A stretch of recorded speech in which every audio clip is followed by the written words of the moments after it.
आस्तर फारस की मलिका थी। उसका शौहर अक्सवीरस बादशाह भी उसके इस राज से वाकिफ न था कि आस्तर एक यहूदी थी। उसका एक चचाजाद भाई मर्दकी महल में काम करता और उसका ख्याल रखता था।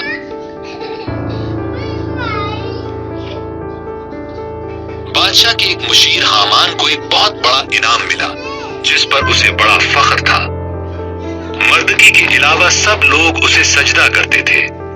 हामान इसे अपनी बेइज्जती समझता था। उसने कसम खाई कि वो मर्दकी और तमाम यहूदियों को मार डालेगा। हामान ने अक्सवीरस बादशाह से कहा कि यहूदी खतरनाक लोग हैं, इसलिए उन्हें खत्म कर देना चाहिए।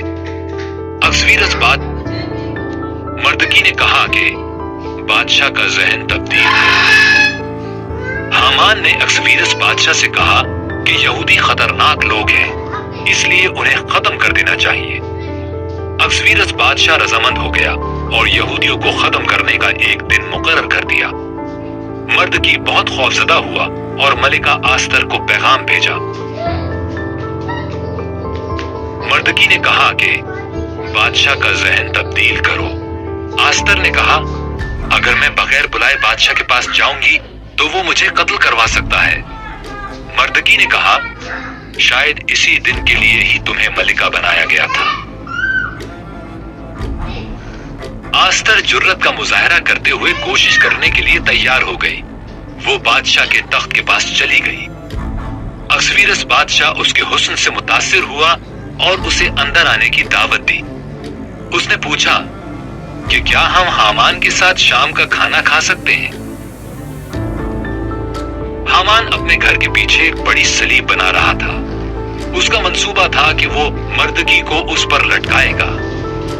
फिर बादशाह का दावतनामा आ गया और हामान शाम के खाने के लिए महल में चला।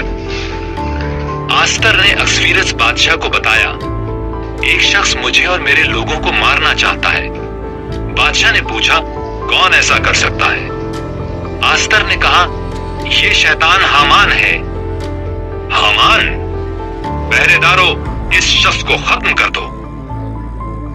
हामान को उसी सलीब पर लटकाया गया जो उसने मर्दकी के लिए बनवाई थी।